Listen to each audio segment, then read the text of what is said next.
When you want to know the hottest selling card in Magic the Gathering, all you need to do is come check out the Moxman's Top 10. These are the hottest selling cards in Magic the Gathering for this week, July 5th to July 12th of 2024. And yes, we have a new number one card this week. It's going to blow your mind. Get ready, get set, and here we go.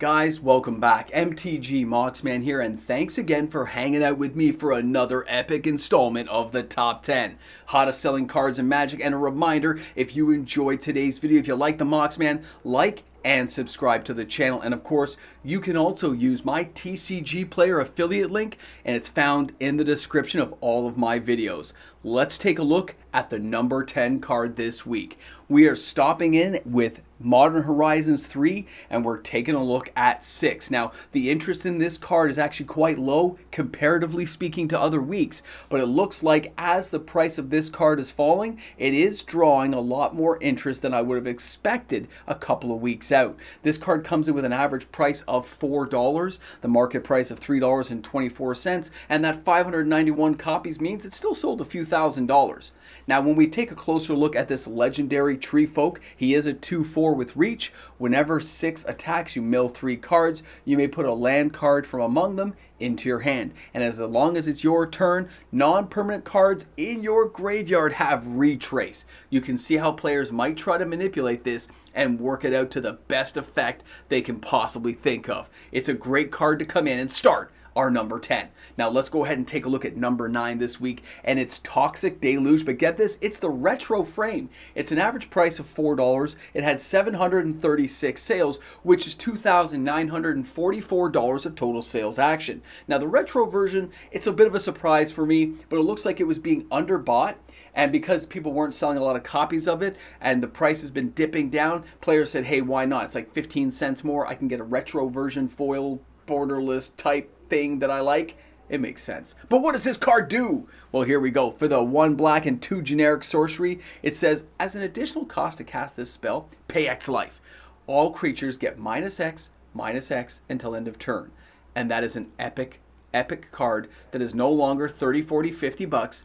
It's $4, making it accessible and affordable for all those amazing Commander players who just have to have a copy, as well as the modern players who are saying, how am I going to mess you up with this card? Love it. Now let's go ahead and take a look at the number 8 card, because this one got me for a bit of a loop. This is the Disciple of Freyalise.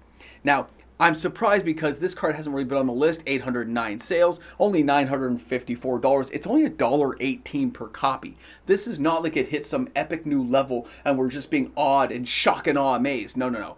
It's just selling a lot of copies. It's very affordable, and it does some stuff that players need to be aware of, because it is kind of nice to have a card like this, but it does cost a lot. For 3 green and 3 generic, this 3/3 creature, does it offer enough to make you really want to have it? Well, it says as a land, as the Garden of Freyalise enters the battlefield, you can pay 3 life, and if you don't, it enters the battlefield tapped. So that's not the greatest thing, but at least you can get the land if you need it to be there.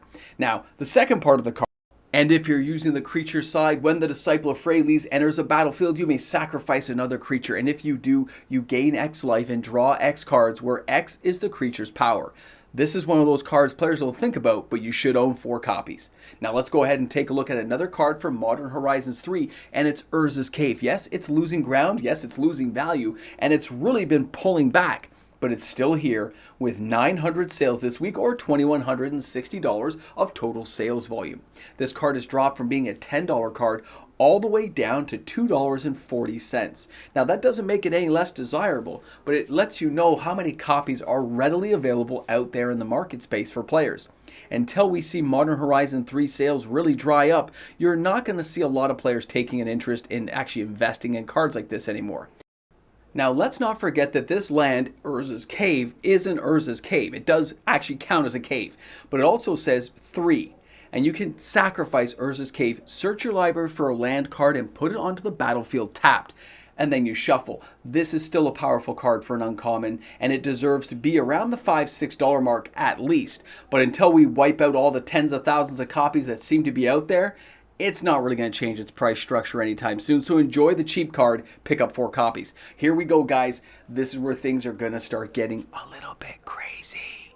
Because as much as I'd like to say that Assassin's Creed didn't sell anything and tell you guys the sky is falling, we have something to talk about. So Bassim here has 1,123 sales, or $11,802.73 of total sales volume.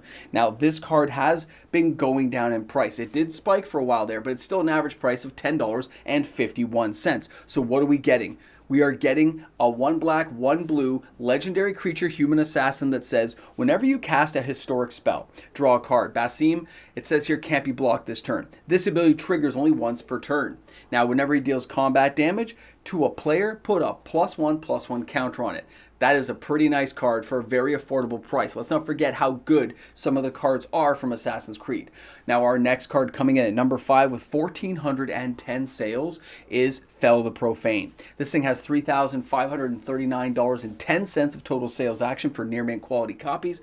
And this thing does offer a lot because for 2 black and 2 generic, destroy target creature or planeswalker, and of course that's at instant speed. So you need to have that kind. If it was a sorcery, nobody would use it. But at instant speed, it can be that clutch card to make sure you can get things off when you've been tied up in other ways. So what are we talking about? Well, let's not forget this can be a land.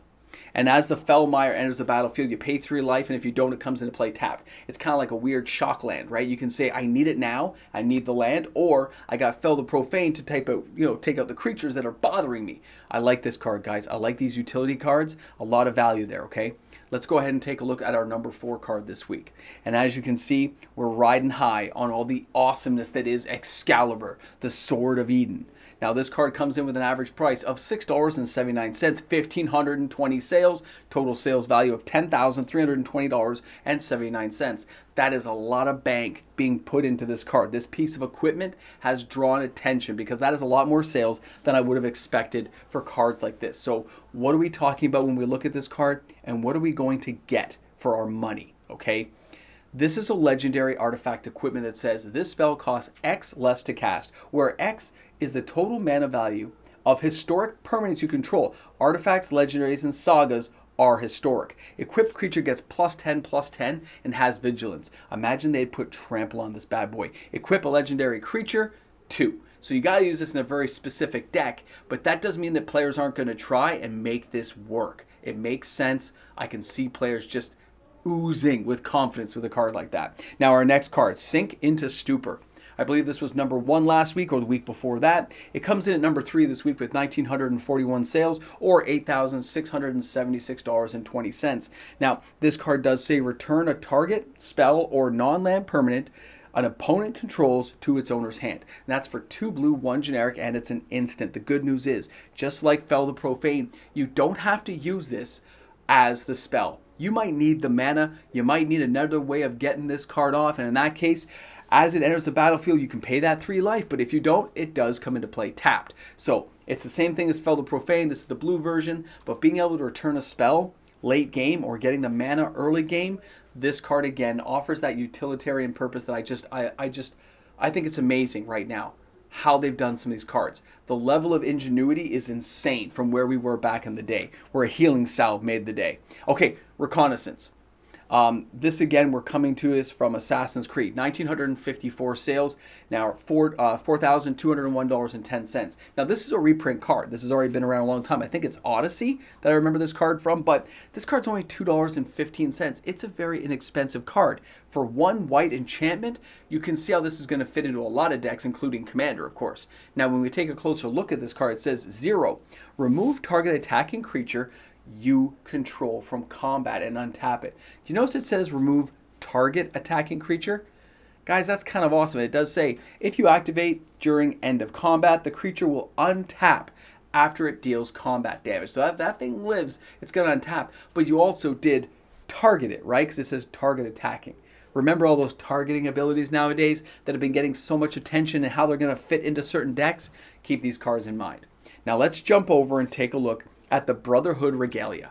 Now, this one here comes to us right now at number 1 with 2,712 sales, $14,671.92. But that 541 is not a really expensive card.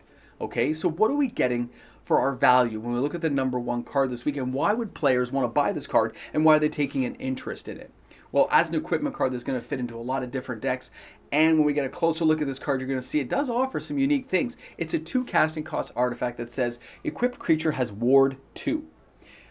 In addition, it is an assassin as well as other types, and it can't be blocked. Legendary equipped for 1 or regular equipped for 3 means if you're building again with these legendary decks, or yeah, guys, a lot of possibilities. I think people are kind of sitting on this a little bit, not realizing some of the great cards that are in Assassin's Creed, which leads me to our wrap up for today's video. Let's talk. Now I have to take a moment here at the end of the video as we do this wrap up to discuss a couple of fine points, and that is Assassin's Creed did do miserably. The overall box sales are horrible. Nobody's buying it, nobody's purchasing it, which means the singles we're seeing right now are from the boxes that did get opened. And a lot of players are gobbling up cards, well they still can, recognizing that some of these cards may be shooting up in value later on. The lack of boxes being opened can cause all kinds of aftermarket effects that players don't always want to think about later on, but cards can spike in value, which is good for players if they manage to get the cards cheap enough at this initial launch when there's a whole bunch of bad news about what's happening with the set. But that's the thing. It doesn't mean these cards aren't playable. It doesn't mean there's not great, unique possibilities of building constructive, creative decks that are going to be a lot of fun for players to really dive into and have a good time. I like that idea of it. The price point is what killed Assassin's Creed. It is the thing that no one could stand. The amount of money they were trying to charge. That doesn't mean they're going to drop the price. It doesn't mean things are going to shift in your favor. But it does mean those players who are buying these cards cheaply right now are probably going to come out on top later on. That's my opinion. I have nothing to back it up, but I know how markets work, and if things don't get opened and it's an arbitrage situation, it does mean players are going to open it. They still want to spend the money. Even when a card jacks up to 20, 30 bucks, that's not going to be enough to have players taking the risk of opening an Assassin's Creed box. That's where it is. So this initial outpouring of cards we have available might be the only outpouring. I expect things to really shift next week because these sales numbers are nowhere near what we normally would traditionally see here in a top 10.